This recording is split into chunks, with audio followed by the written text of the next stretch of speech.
તો red light પર એક વાત કરું. ઓપીડીમાં આજકાલ પેરેન્ટ્સ બહુ જ ચિંતિત થઈ અને પોતાના જનરેશન ઝેડ બાળકોને કાઉન્સેલિંગ માટે લઈને આવતા હોય છે. કારણ કે આ બાળકો બહુ નાની ઉંમરે સ્મોકિંગ કે વેપમાં પડી ગયેલા છે. રાત પડી નથી કે ફોન ચાલુ કરી સોશિયલ મીડિયા અથવા તો ચેટિંગ ઉપર લાગી જાય છે. નાની ઉંમરે આમના રિલેશનશિપ્સ છે, ગર્લફ્રેન્ડ કે બોયફ્રેન્ડ છે, અને એ રિલેશનશિપના ઇમોશનલ બર્ડનને સહન ન કરી શકવાને કારણે એ બર્ડન પોતાના ફેમિલી ઉપર ક્યારેક ઉતારી બેસે છે. કોલેજ જવાની રેગ્યુલરિટી કોઈ જ નથી. સેમેસ્ટરની એક્ઝામ આવે ત્યારે ખબર પડે છે કે અટેન્ડન્સ તો પૂરી થઈ નથી અને સેમેસ્ટરમાં તો રિપીટ બેકલોગ આપી દઈશું, વાંધો નથી. રાત પડી નથી કે પોકર રમવા માટે અથવા પોતાના ફ્રેન્ડ સાથે ચિલ આઉટ કરવા માટે ડ્રિંકિંગ કરવા ક્યારેક જતા રહે છે. અને જ્યારે અમને કન્ફ્રન્ટ કરવામાં આવે કે દોસ્ત તારી જવાબદારીનું શું, તારી એક ઉંમર થઈ, તો આ લોકો પાસે એક રીઝન છે. આ અમારી જનરેશનના બધા જ લોકો કરે છે. તમે લોકો બધા આઉટડેટેડ અને ઓલ્ડ ફેશન ને ઓર્થોડોક્સ લોકો છો. તમને નહીં ખબર પડે.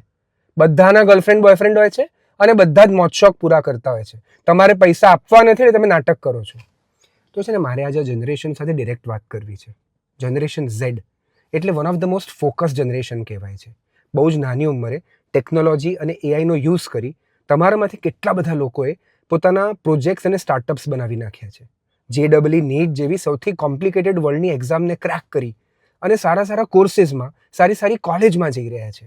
છેલ્લા 5 વર્ષમાં એટલે કે જનરેશન ઝેડ એ યુએસએની હોય કે વર્લ્ડની હોય, સારામાં સારી કોલેજમાં આપણે સૌથી વધારે એડમિશન લઈ રહ્યા છીએ.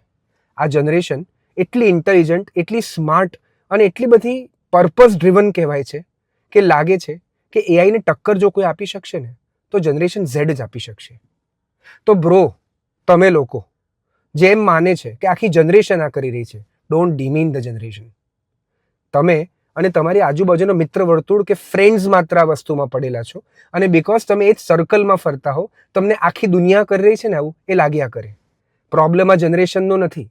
પ્રોબ્લેમ તમારી કંપની ને તમારા ફ્રેન્ડ્સનો છે.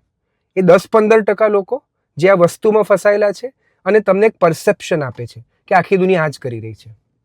તો છે ને, ટાઈમસર જનરેશનનો વાંક કાઢ્યા કરતાં પોતાની લાઈફની એજ અપ્રોપ્રિએટ રિસ્પોન્સિબિલિટી લેવી પડશે ને, એ સમજી જવું પડશે.